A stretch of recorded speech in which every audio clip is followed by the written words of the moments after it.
남들 다 폐기해. 비웃 시옷들아 띄워봐 주세요. 저기 글 쓴 사람 누구예요? 제가 썼습니다. 무슨 말이에요 저거는? 지금 오늘 나와서 무슨 자세로 나온 거예요? 국회의원들이 비읍 시옷이야? 어제 그냥 혼자 연습하다가 적은 겁니다. 거짓말을 거짓말 그렇게 해대고 있어. 김정민 네. 뭐 하는 거예요 지금? 한번 보고 예예. 뭐 사람 이름 뭐 또 액수는 얘기 안 하더라도 예예. 그러니까 하여튼 내가 전화 한번 줄게요. 예. 예예. 언제든지 말씀하시면 달려가겠습니다. 예. 빨리 마무리 짓자고. 예, 알겠습니다. 예, 수고했어. 예, 감사합니다. 예. 와 이게 만약 이 사실이라면 진짜 이 권성동이는 진짜 영화 캐릭터야. 자 그러면 자, 금요일에 있었던 법사위 이야기 지금부터가 이제 본격적입니다. 네. 먼저 우리를 분노케 했던 관봉권. 2024년 12월 남부지검이 건진법사로부터 5천만 원 관봉권을 압수했습니다. 네. 총 금액은 이제 1억 6,500. 관봉권에 정보가 담겨 있는 띠지가 분실됐대? 말도 안 되지. 네. 관련해서 법사위에서 검사와 수사관들에게 따져 물었습니다. 그런데 이 노회하고 아주 교활한 검사들은요 수사관들의 실수로 몰았고요. 수사관들은 모르쇠로 일관을 했습니다.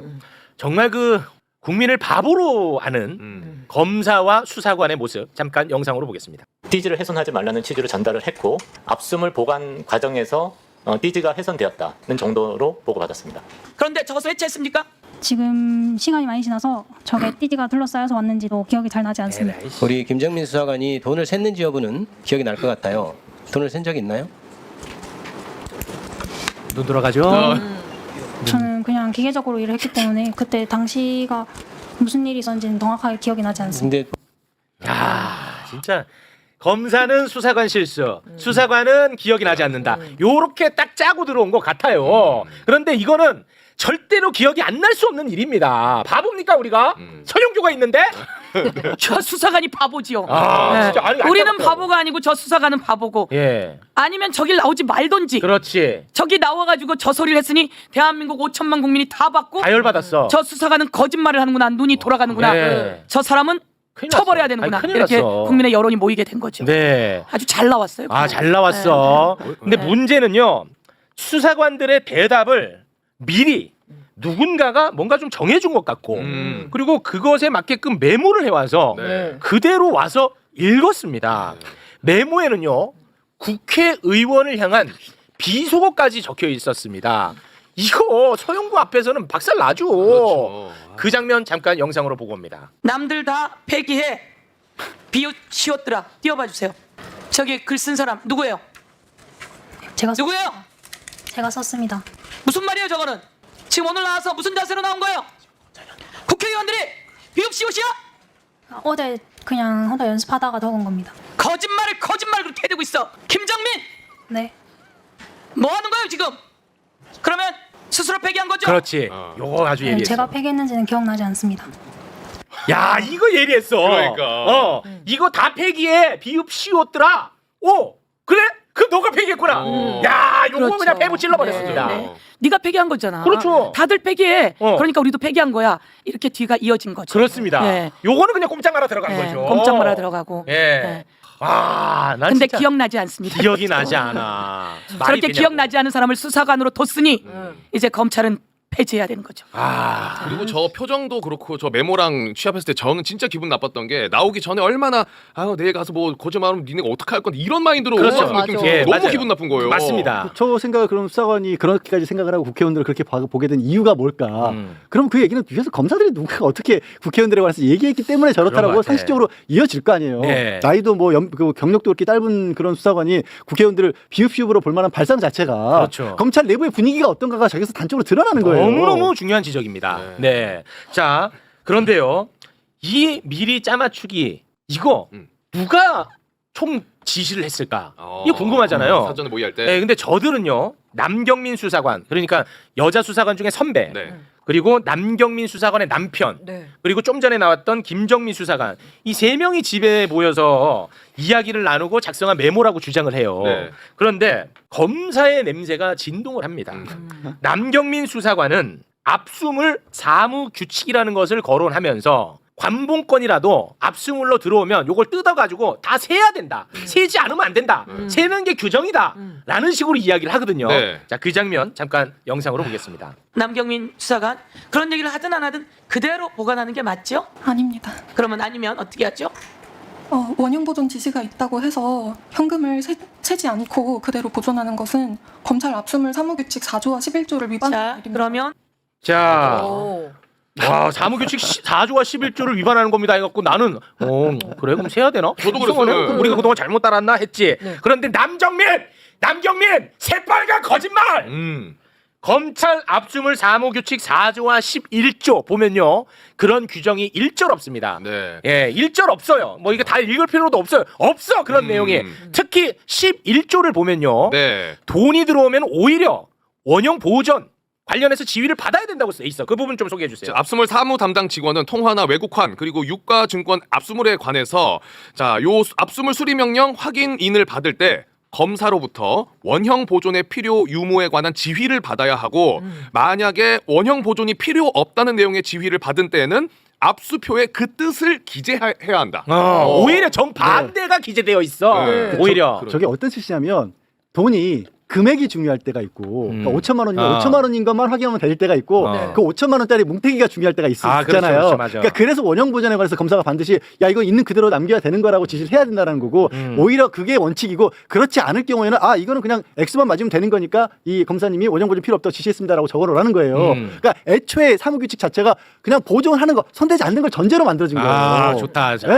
핵심이네. 저 그래서 자. 검사들이 저런 주장이 나오면 저희들도 변호사들도 검찰 측에서 나오면 확인하는 게 저희도 아니 그러니까 상식이에요. 봐봐. 너무나 거짓말을 예. 너무나 아무렇지 않게 천연덕스럽게 그러니까. 하잖아요. 저거는 기획된 거짓말입니다. 그렇지. 예, 기획된 거짓말이고 그렇죠. 준비되어 온 거짓말. 그렇죠. 대한민국의 국민이 수사 반장을 얼마나 많이 봤는데 네. 저 원형 보존은 기본이고 네. 그 이재명 대표 칼에 찔렸을 때 피 흘린 그 자리는 원형 보존이 기본이에요. 네. 근데 거기 물청소한단 물청소해버렸잖아. 말이에요. 그거랑 똑같이 저거는 기획된 거짓말을 한 거지. 그렇습니다. 그래서 그 거짓말을 국민 앞에서 뻔뻔스럽게 했지만 어느 국민도 그렇게 믿지 않고 있는 거죠. 네. 그래서 저 사람은 위증으로 또 처벌이 하나 더 추가됐다. 예. 이 기획된 거짓말을 검사들이 잘하는 짓이잖아. 네. 이런 짓을. 그렇죠. 그러니까 그냥 국민들을 바보로 하니까 뭐 맞아. 사무규칙 뭐 4조와 11조에 그런 게 이렇게 하면은 솔직히 나 같은 바보들은 뭐 있나 보다 하고 넘어가는데 저도 그랬으니까. 현장에 있던 어떤 변호사가 나 검사들 이 쓰레기들한테 내가 워낙 많이 당해서 4조 11조 얼른 찾아본 거야 현장에서 찾아보니까 없었던 거야. 그걸 현장에서 바로 지적을 해버립니다. 그 변호사 야 나 이런 변호사가 너무 좋아요. 네. 구성 좋았어요. 네. 잠깐 영상 보겠습니다. 검찰 압수물 사무규칙 4조를 계속 말씀하시는 것 같더라고요. 그래서 찾아봤습니다. 제가 사실 관련해서 검찰하고 규정 갖고 싸워본 적이 한두 번이 아니어서 찾아보는 게 버릇이어서 찾아봤는데 아까 말씀대로라면은 검찰 여기 압수물 사무규칙 4조에 개수를 해야 되는 것처럼 적혀 있는 걸로 말씀을 여러 번 하셨어요. 그런 내용 없습니다. 그런 내용 없고요. 이게 이제 환가대금 수리할 때 별도 규정이 단서에 있는데 이건 환가대금이 아니거든요. 그래서 규정이 없습니다. 근데 지금 그렇게 얘기하고 다 그렇게 넘어가잖아요. 법외국이라는 게 실무에서 이렇게 이루어집니다. 그렇지. 아마 여기 지금 방송 들으셨던 분들은 이거 보신 분 국민들은 다 규정이 있으니까 그렇게 했다고 생각하실 그렇지. 거예요. 아닙니다.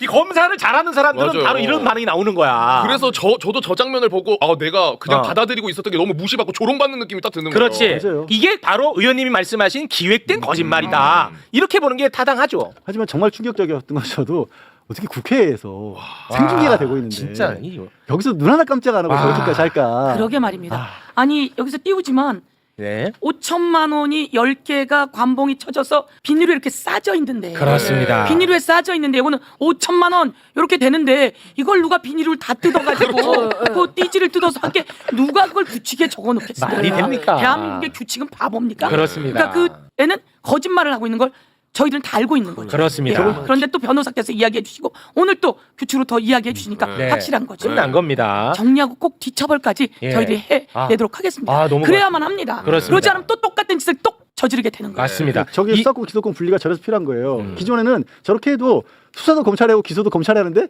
맞아. 내가 거짓말하는데 누가 나를 어떻게 맞아. 할 거야? 그러니까 쟤네들은 그런 생각 갖고 있는 거야. 몸에 밴 거예요. 그렇지. 근데 내년부터 그렇게 못한다 이들을. 그렇습니다. 검사님이 봐줄 건데 네. 그래서 저희가 그 전에 네. 이 입법 청문회 하기 전에 제가 이걸 들고 특검에 갔어요. 입법 청문회 하기 전에 며칠 전에 특검에 가서 이거 특검이 수사해 주세요라고 특검에다 요구를 했어요. 그래서 특검이 저희가 그거 수사할 범위가 아니에요. 특검은 수사하셔야 돼요.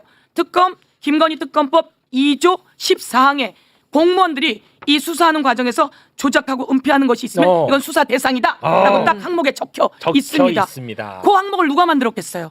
제가 만들었어요. 소용교가 있었다. 너네 가는 길에 소용교 있다. 내가 넣어놨다 그거. 그래서 마치 이게 2018년 그 영준지 영천인지 그 선거에 개입돼서 받은 돈이라고 이 검사가 특검에다 이야기한 거죠. 그러니까. 그래서 제가 갔더니 특검도 그렇게 알고 있어서 제가 이걸 들고 날짜를 여기 봐라, 보세요. 이놈들아. 날짜를 날짜 22년 5월 13일인데 윤석열 대통령 되고 난 다음에 나온 돈이잖아요. 그렇지. 그런데 이걸 가지고 전부 다 그러고 알고 있어서 아니야. 이거는 수사해야 돼. 라고 해서 수사를 맡겨놓고 왔죠. 네. 그리고 못 빠져나가게 또 와서 기자회견도 또 했죠. 그렇습니다. 그런데 네. 입법청문회 하는 날 똑같은 내용을 이희동이 의원님 저 돈다발은 2018년 겁니다. 이렇게 얘기하더라고요. 맞아 하더라고. 그래요? 하더라고. 그래서 저한테 딱 걸려서 그러면 당신 눈으로 보고 읽어라. 하더라고. 했더니 읽는데 근데 또 그 김정민 같은 수사관에는 기억이 없어요 이러는데 이희동은 또 어리버리 전법으로 읽어요 또. 그래서 22년 5월 13일. 읽게 했어 실제로. 윤석열 대통령 된 날은 언제입니까? 5월 10일 날 취임했습니다. 맞아. 그럼 이거는 윤석열 되고 난 다음에 나온 거죠? 그렇습니다. 이렇게 됩니다. 네 맞아. 맞아. 그 읽으라고 하는 게 굉장히 효과적이더라고. 읽으라고 하더라고. 너네가 자꾸 이거 2018년 정치자금법 위반건이라고 자꾸 얘기하는데 자 그러면 이거 읽어라 이놈들아. 날짜 그러니까 2022년 5월 13일. 이 입장이 난감한 거야. 네. 그러니까 그도 의원님 질문의 취지를 잘못 알았습니다. 의원님 질문의 취지를 잘못 알고 박살을 내버렸습니다. 네. 그런데 이 관봉권 분실 사실을 담당 검사는요 1월 9일에 인지를 했다는 거야. 근데 신응석이 이 자식은 왜 안 나온 거예요 이번에 신응석이? 그러니까요. 신응석이 얼굴만 곱상해갖고 저거. 신응석이 그리고 저런 이희동 얼굴이 곱상하다고 보시나요? 개인차가 있으니까요. 네. 신응석 남부지검장, 이희동 차장검사, 박건욱 부장검사 얘네들은 4월에 파악을 했다는 거예요. 그리고 나서 당시 검찰총장 심우정희한테 보고를 했어. 근데 심우정희는 아무런 조치를 취하지 않았던 거야. 이 문제죠. 그래서 이게 이제 우리가 관봉권 이거 사실상 은폐한 거 아니야 난리를 치니까 대검 차원에서 이게 지금 수사가 들어갔어요. 네. 그런데 이번에 난 처음 알았는데 대검 차원에서 수사가 들어갔는데 수사 대상자가 좀 전에 봤던 남경민, 김정민 두 사람밖에 대상자가 아니라는 거야. 검사들은 없고. 검사들은 싹 빠져 있는 거야. 너무 열받잖아. 근데 이 장면을 지켜본 한 사람이 있었으니 바로 이재명 대통령. 이 장면을 다 지켜보고 야 이거는 상당히 심각하구나. 이거는 대검이 수사하지 말고 특검에서 수사할 것을 검토하라고 법무부에 지시를 내렸습니다. 그래서 이걸 질문을 좀 드리고 싶습니다. 여기서 말하는 특검은 지금 현재 김건희 특검을 얘기하는 겁니까? 아니면 또 다른 상설 특검을 얘기하는 겁니까? 제가 대통령 말씀에 대해서 어떤 건지는 정확하진 않지만 이 내용은 지금 특검이 하면 됩니다. 지금 특검이 하면 되고요. 지금 특검이 하는데 특검 2조 14항에 들어있고요. 그리고 이 내용을 수사하는데 좀 더 수사 인력이 더 필요해요. 그래서 저희가 늘려놨죠. 그렇습니다. 예, 제가 검사는 30명 그리고 파견 공무원은 검사 한 명당 2명씩 해서 60명 그리고 기간이 필요해요. 30일 더 이렇게 해서 이거 마무리 짓고 가야 합니다. 네. 지금 있는 검사들 힘들면 또 보강되는 검사들이 하면 됩니다. 네. 이거는 특검이 수사해야 되고 지금 특검이 수사하면 됩니다. 김건희, 명태균, 건진 내용인데요. 왜 지금 특검이 수사하면 되냐라고 제가 말씀드리면 이 내용이 건진의 은신처에서 확보된 거 아닙니까? 그렇습니다. 그럼 이거는 김건희, 명태균, 건진의 특검법입니다. 그리고 건진 은신처에서 확보된 관봉이고 그럼 이 건진이 어디 통일교로부터 받았을지 가방도 받고 목걸이도 받고 그래서 전해주지 않았습니까? 네. 그래서 그럴 가능성 하나. 그다음에 여기서 중요한 건 하나. 얼마 전 국회 정보위에서 네. 국정원에서 나와서 정보위에 보고를 합니다. 네. 1억 6천만 원을 국정원이 관봉으로 용산에 김건희에게 갖다 줬다라고 하는 보고가 있었습니다. 그거 아주 중요한 보고인데요. 이 보고를 듣자마자 박 전 대표님이 법사위 와서 지금 내가 이거 들었어라고 이야기했단 말입니다. 그렇다면 이게 국정원에서 온 돈이냐라고 하는 이 관봉은 아무한테나 주지 않습니다. 그렇습니다. 관봉 받아보셨어요? 이렇게 이런 거? 본 적도 없습니다. 그러니까 본 적도 없고 사진으로는 봤고요. 제가 기재위를 했습니다. 한국은행에 다 체크해봤죠. 다 하셨어. 그리고 제가 행안위를 했습니다. 새마을 등에도 체크해봤죠. 다 체크하셨어. 이 돈이 나갈 때는 어디로 나가는지 다 체크되고 있습니다. 네. 그럼 이 건지는 누구한테 받았을까요? 귀한 용산으로부터 받아서 건드리지 않고 그대로 보관했을 가능성. 그리고 다른 데서로부터 받아서 용산으로 보내줘야 되니까 그대로 보관했을 가능성. 그렇다면 여기서 엄청난 범죄가 오고 갔는데 이 범죄를 알고 이게 건진이 받은 2018년 게 아니야 2022년 거야 치워 이렇게 된 거죠. 그래서 풀러서 고무줄로 묶어버리게 된 거예요. 그렇습니다. 네. 그럼 여기서는 그 수사망에 들어올 것들을 치워버린 거니까 치운다고 치워집니까? 이렇게 스티커가 남아요. 그렇습니다. 네, 그러니까 이게 이 스티커는 제보를 받은 겁니다. 그 당시에. 어. 그 당시에 이게 한국일보에 나온 건데요. 제보가 들어온 겁니다. 제보는 어디에서 들어왔을까요? 그 안에서 들어왔겠죠. 그게 참 나는 미스터리더라고요. 이게 그 미스터리야. 왜냐면 이게 그 4월에 보도가 됐거든요. 네. 근데 담당 검사는 1월에 인지했고 4월까지 몰랐다는 거야 윗선은. 근데 이게 4월에 보도가 됐어. 그리고 4월에 심우정한테 보고를 하고. 근데 이걸 도대체 왜 내부에서 언론에 흘렸을까? 나 이게 참 미스터리예요. 사라진 건 1월이고 띠지가. 예. 왜 그러냐면요. 윤석열은 힘이 빠졌습니다. 윤석열은 갑니다. 혹시나 윤석열 편에 있었던 자들도 있을 것이고요. 그 당시에? 아니면 정의로운 사람도 있을 것이고요. 윤석열은 가는데 이것을 검찰이 덮는 것을 보고 나왔을 가능성도 있고요. 곳곳에서 나왔을 가능성이 있는데 윤석열이 날아가면서 여러 곳에서 균열은 균열이 생기는 생긴 거죠. 게 아닌가? 네, 알겠습니다. 저희가 다뤄야 될 게 많기 때문에 네. 관봉권과 관련해서는 여기서 마무리를 짓고요. 다음은 진짜 중요한 대북 송금 사건과 관련된 이야기를 다뤄볼까 합니다. 쌍방울 대북 송금 사건. 처음에는 이재명 대통령을 변호사비 대납 사건으로 잡아 넣으려고 했으나 나오는 게 없었죠. 네. 네, 그래서 갑자기 대북 송금 사건으로 수사 방향을 틀어버렸습니다. 그리고 나서 검찰은 주가 조작을 위해서 대북 사업을 하고자 했던 쌍방울 김성태 회장 일당들을 잘 구워 삶아서 이재명을 위해서 북한에 돈을 보냈다라고 말해주기를 원했을 것입니다. 아마도 그런 과정에서 나온 게 바로 그 유명한 연어 술 파티 의혹이었죠. 그런데 며칠 전에 저희가 다뤘었죠. 김성태 일당과 함께 그 연어 술 파티 장소에 직접 참석했던 KH 강원개발 부회장이었던 조경식 씨가 폭로를 했던 거 기억나시죠? 예. 내 그 자리에 있었는데 술 파티 있었다. 몰래 막 들어가고 기록도 안 남기고 했었다. 이거 기억나시죠? 그리고 엄청 샀잖아요. 우리 다뤘잖아요. 예, 기억나시죠? 그런데 이번 금요일에 그 조경식 부회장이 법사위에 출석을 했어.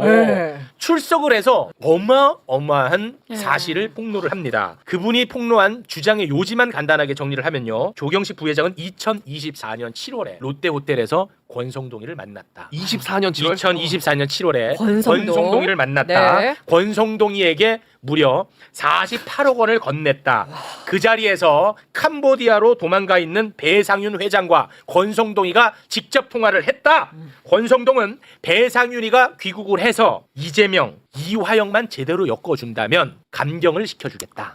이런 약속을 했었다라는 주장을 국회에 나와서 했거든요. 그 어마무시한 그 장면. 이게 왜 언론에서 안 받아 쓰는지 모르겠어요. 약간 어려워서 그럴 수도 있을 것 같아요. 좀 어려워요. 아니야. 아니 지금 말하는 게 어려워요? 아니 그러니까 근데 이건 편한데. 대북 송금 관련해 가지고는 그동안에 언론이 엄청 쏟아냈었어. 범인이 이재명일 때는 다 쏟아냈어. 근데 지금은 범인이 검찰이니까 안 해. 어려워서 하는 거 안 하는 거 아니야. 오케이. 일단 네. 그 부회장이 국회에 나와서 폭로한 그 장면 진짜 중요합니다. 함께 보시죠. 48억 얘기도 나오고 합니다. 48억은 우리 조경식 회장님이 말씀하신 액수인가요? 그쪽에서 요구한 겁니다. 저 사진이 이제 그 롯데호텔 로비입니다. 이화영 소스와 쌍방울 수사를 딜하는 이런 검찰과의 시도가 있었습니까? 어떻게든 그들을 두 사람을 끼워 맞춰야지만이 니들이 살 수 있다는 그러한 압박을 받고 있던 상황이었습니다. 그 당시도. 그 얘기는 누가 한 건가요? 권 박사의 친구가 얘기한 겁니다. 예, 권 박사는 누구를 말한다고 말씀하셨죠? 권자, 성자, 동자입니다. 다시 한번 정리해 주십시오. 그럼 곧 대화 나눈 내용을. 자, 일단 국제전화 통화를 했습니다. 배상윤과. 우리 배상윤 회장이 공항을 자진 입고 계속 들어오면서 기자 인터뷰를 하는 걸로 시작을 해서 누군가를 그 이름을 거론을 시키고 들어와서 구속이 된 다음에 3개월 정도 구속돼 있다가 병원으로 일단 뺐다가 불구속으로 재판을 받으면서 너희가 생각하는 3년의 실형은 살게 해줄게. 그것만. 네, 거기까지가 얘기가 그날의 대화의 중점 내용입니다. 그러면 배상윤 들어오면서 누구의 이름을 얘기하는 거였나요? 공항에서? 말씀드려도 되겠습니까? 네. 이자, 제자, 명자입니다. 이화영. 그래서 두 분의 이름입니다. 저기 권성동이랑 얘기를 하면서 권성동. 저기서 말하는 권 박사가 권성동입니다. 진짜 이거 엄청 충격받았거든요. 언론이 쓰지를 않아. 언론이 안 써. 이 중요하고 언론이 그리고 제일 관심 많이 가졌던 사건 아닌가요? 모든 언론이 뭐 기사를 쏟아냈던 네. 사안이죠. 이거를 안 써. 아니 심지어 영상이 있고 국회에서 다뤄졌는데도 좀 부연을 해주시죠. 우선은 뭐 지금 뭐 이게 그 조경식이라는 사람에 대한 신뢰성에 대해서 또 이제 공격을 하기 시작했어요. 아 그래요 또 뭐 전형적이죠, 이제 매신 공격하는. 그래서 여기서 잠깐 말씀드리면 저희가 조경식 최초로 이분 접촉한 게 한 4달 정도 됐고요.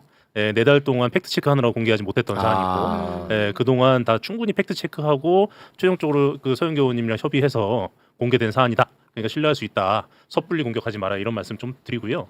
그리고 내용을 보면 권성동과 그 쌍방울 측이 논의를 많이 하는데 논의를 함에 있어서 중간에 주로 논의했던 분이 이제 그 조경식 이분이고 심지어 어느 정도냐면 22년 하반기, 22년 말 정도에는 조경식 씨가 이제 다른 건으로 이제 그때 구치소에 있었습니다. 교도소에 청송교도소에 있었는데 모 로펌 그냥 권성동과 관련이 있다라고 추정되는 모 로펌 변호사가 권성동의 대리인격으로 서초동에서 청송까지 6-7차례 왔다 갔다 하면서까지 논의를 했던 그 정도로 쌍방울과 권성동의 그 협의 과정은 충분히 있었던 거고요. 네. 그리고 이때 그 당시를 좀 생각해 봐야 되는데 24년도 중순이잖아요. 네. 이때 상황이 어떤 상황이냐면 소위 말하는 대북송금사건 1심 판결이 났었고 났을 때 그때까지 김성태 회장이 이재명 대통령 그 당시 당대표죠. 당대표와의 공모관계에 대해서 명확한 진술을 안 했을 때입니다. 그러니까 검찰이 이재명 대표를 쉽사리 기소할 수 없는 대북송 사건을 기소할 수 없는 상황이었어요. 그래서 아마 이제 그 김성태와의 딜은 대부분이 끝났고 김성태가 추가로 지금 보니까 이재명이랑 공모를 했네요. 이렇게 추가로 진술하기도 애매한 상황이잖아요. 그래서 배상윤을 끌고 들어와서 이재명과의 공모관계를 확실히 매듭 짓고 그걸 통해서 이재명을 기소하려고 했던 걸로 보입니다. 배상윤을 이제 한국에 귀국시킬 때 바로 공항에서 쇼 하나 딱 펼쳐주면서 나 이재명이 시켜서 한 거다 한마디 해주면 감경해주는 그 배상윤의 그 진술이 굉장히 필요할 시기였다는 거군요. 그러니까 검찰이 그린 대북송금의 주인공은 이재명인데 그렇긴 하죠. 이재명을 기소 못하고 이화영만 기소를 시켰잖아요. 그렇습니다. 그 이유가 김성태 입에서 끝끝내 어느 정도 애매하게 이재명이 관련됐다라는 진술은 나왔는데 명확하게 이재명이 공모됐다라는 진술은 안 나온 상황이었어요. 그랬어요? 근데 그 상황에서 아마 검찰은 배상윤의 추가 진술이 매우 간절했을 상황이에요. 근데 제가 이제 제일 궁금했던 거는 권성동이가 이제 중간에서 뭔가 이제 브로커 짓을 한 듯한 주장이잖아요. 네네. 근데 48억. 와, 이 진짜 48억이 건너갔어요. 너무 큰 돈 아닌가요? 48억. 여기에 대한 주장은 그 여기서 등장하는 사람이 이제 황모 씨 하고 권성동의 측근이죠. 측근입니다. 황모 씨는 권성동의 최측근.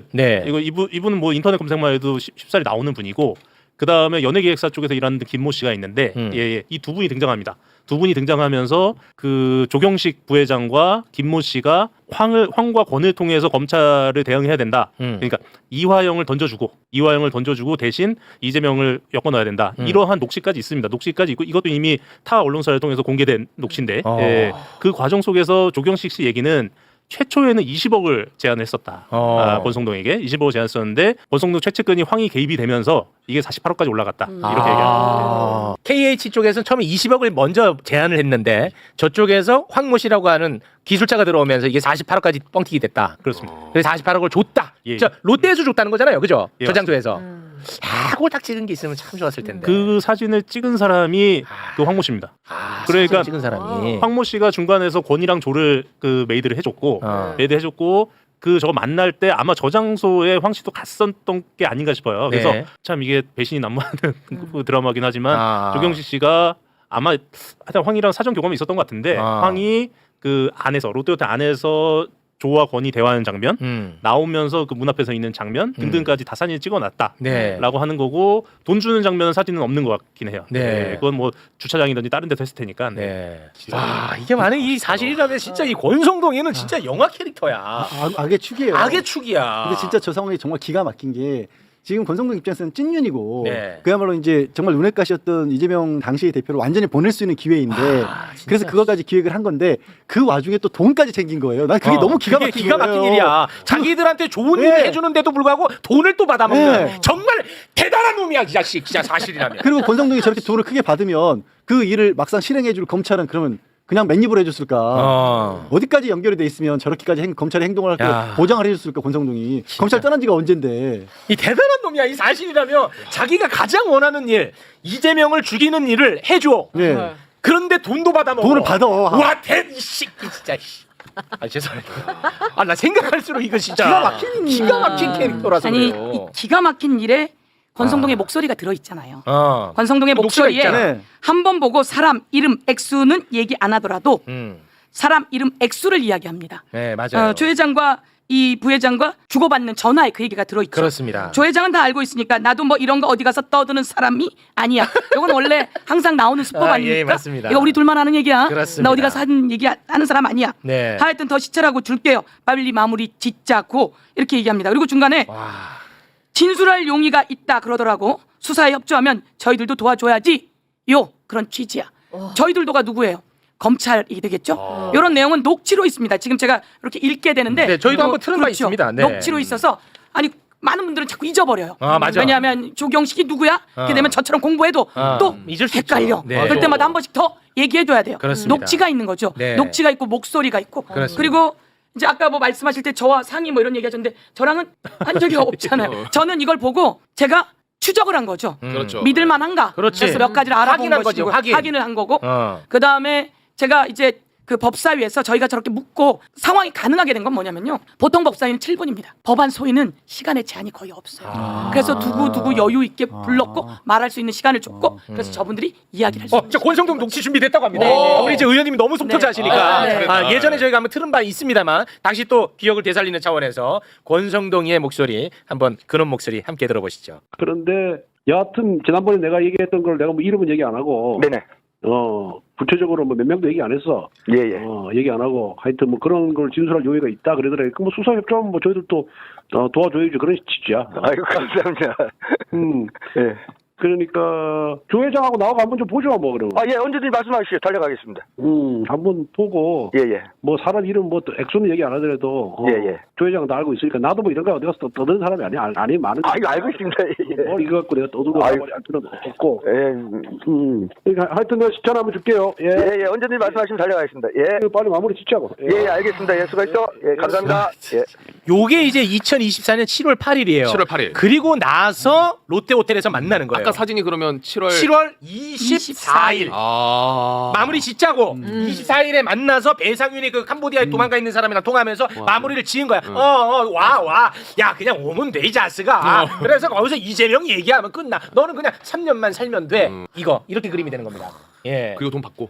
그 자리에서 48억을 줬다라는 게 조경식의 주장이고. 예. 이걸 부인할 수가 없는 게 대박이다, 그 배상윤 회장과의 통화는 그 김성태가 주로 했나 봐요.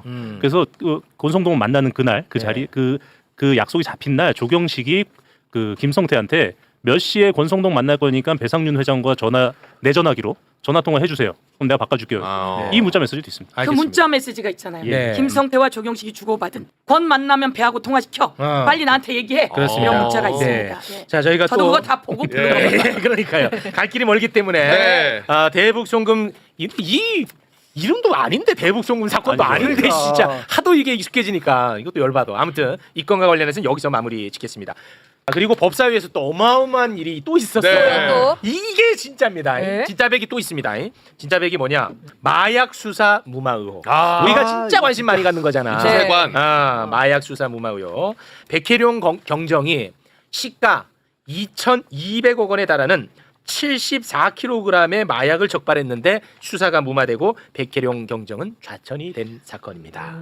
그런데 백혜룡 경정은 매불쇼와의 인터뷰에서 네. 이거 초기에 무마가 돼서 그렇지 74kg이 아니다. 300kg대의 마약 사건이었다라는 것을 얘기해서 손발 벌벌 떨었던 기억이 있죠. 네. 맞아요. 근데 이번에 국회에 나와서 더 충격적인 이야기를 백혜룡 경정이 했습니다. 백혜룡 경정이요.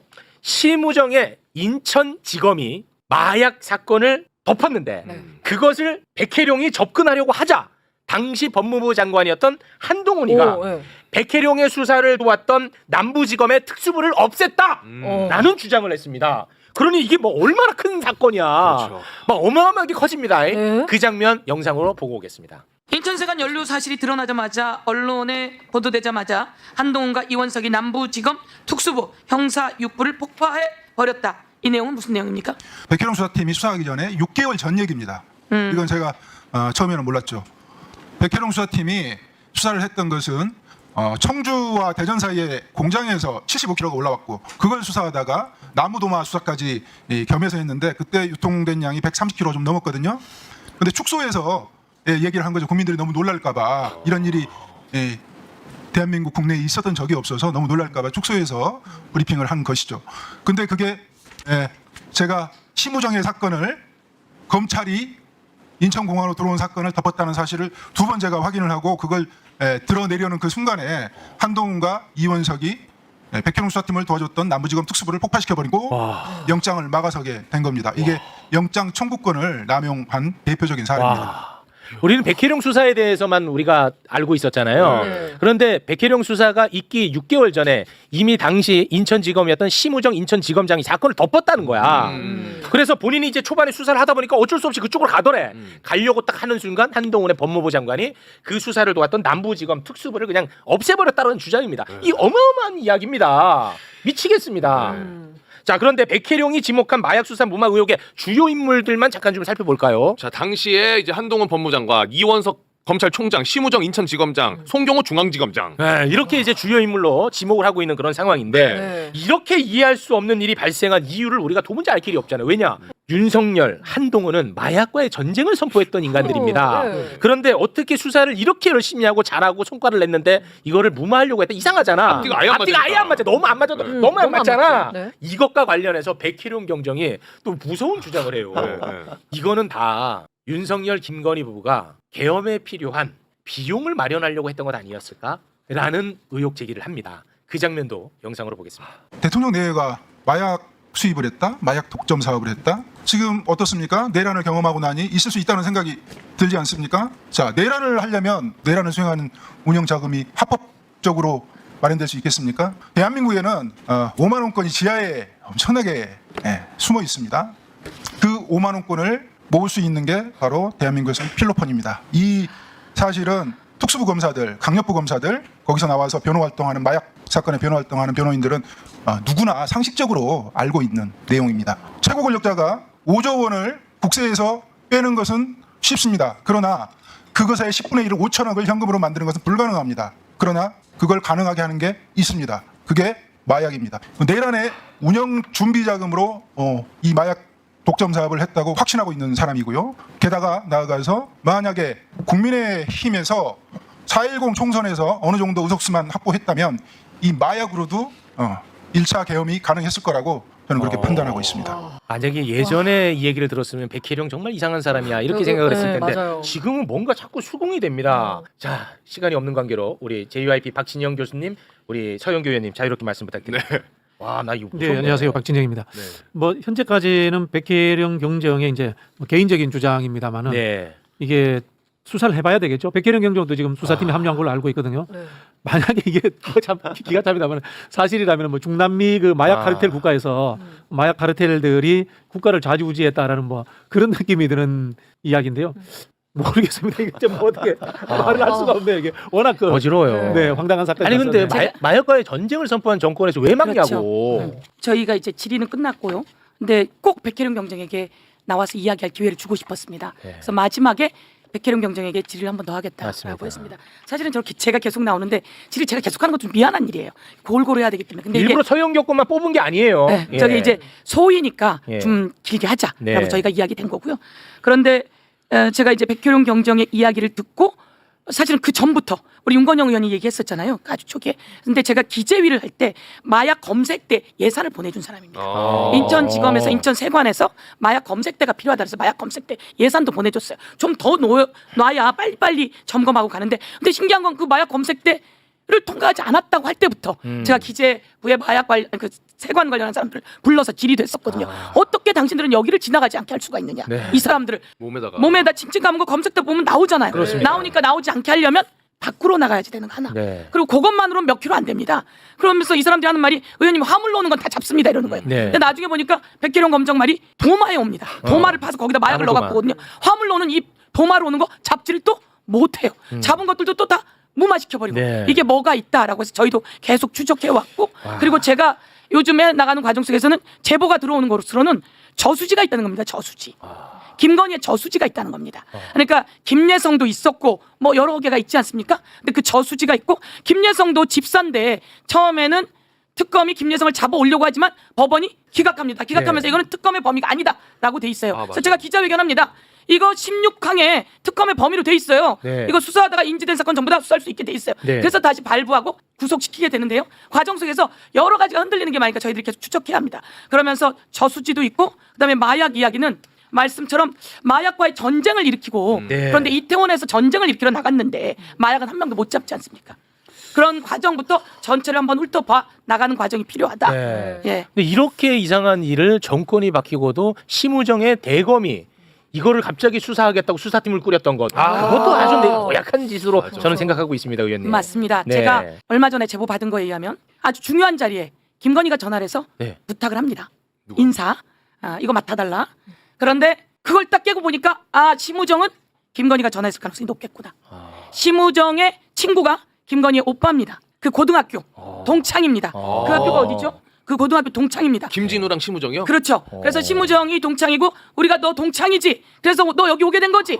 어떻게 여기 왔지? 인천 세관에 문제도 있고 네. 그럼 인천 마약 무마시키려고 온 거지. 이런 얘기들을 저희가 대정부 인사청문회에서 하는데 적사람 본 적도 없어요. 그래서 이제 저희도 기억나는 것 같아요. 본 적도 없어요. 알지도 못해요. 맞아요. 그래서 더 가지 못했는데 이번에 제가 이제 받은 제보에 의하면 네. 직접 김건희가 전화를 해서 인사를 이야기합니다. 그러니까 심우정도 그랬을 가능성이 아주 높고 그런 과정 속에서 인천 세관 마약 무마 가다가 수사가 중단되지 않습니까? 네. 그리고 아까 말씀했던 그 내용들 남부지검 등 관련한 문제 정리 네. 이런 것들을 보면 전체적으로 이 정권이 그걸 그대로 둘 수는 없습니다. 그렇습니다. 그리고 백계령 경정은 용산이 관심이 있다라고 하는 말에 의해서 영등포 서장이 용산으로 승진하면서 그렇습니다. 거기 폭파되잖아요. 네. 그리고 좌천되잖아요. 그렇습니다. 용산이 거기에 관심이 있는 거고 제가 행안위 원장 해가지고 경찰서장 인사는 용산 민정실에서 합니다. 그런데 그때는 걔네들이 민정이 아니라 법무부에서 인사를 검증했잖아요. 네. 네, 그러면서 그 모든 인사는 거기서 합니다. 그러니까 거기서 치고받고 하면서 정리했을 가능성. 그렇다면 백혜령 경정의 이야기는 충분히 네. 수사에 들어가야 된다. 그럼 그 수 있을 것 같습니다. 영등포 경찰서장이었던 그 김찬수가 예. 이제 영전하지 않습니까? 예. 그 김찬수 지금 어디서 뭐 합니까? 아직도 경찰 현직인 건 맞죠? 그거 다시 추적해봐요. 그거 추적해야 돼. 놓치면 안 돼. 김찬수, 너 김찬수 놓치지 말랬지.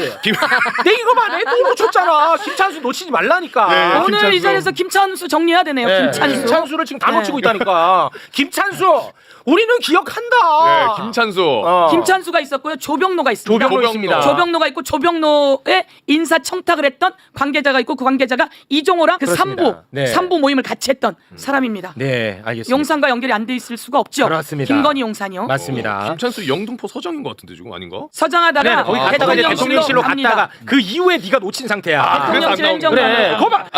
잡아. 너 오늘 그부터 김찬수부터 잡고 시작해. 내일까지 김찬수 잡아보겠습니다. 알겠습니다. 네. 지금 댓글상으로는 무슨 뭐 승진했다라는 얘기가 지금 올라오는데, 야, 이거는 진짜 사람 열받는 만한 아니 소식인데요. 그때 용산으로 가는 게 승진 코스였다 이렇게 얘기를 하는 거죠. 그거는 이제 맑고 그 이후 이제 정권이 바뀌었으니까. 아이고 알겠습니다. 그렇습니까? 네. 죄송합니다. 제가 그거는 다시 저희 살펴보겠습니다. 뭐 다른 거 다 넘어가고요. 네. 정치권 뉴스로 우리 또 JYP님과 함께 이야기를 나눠보도록 하겠습니다.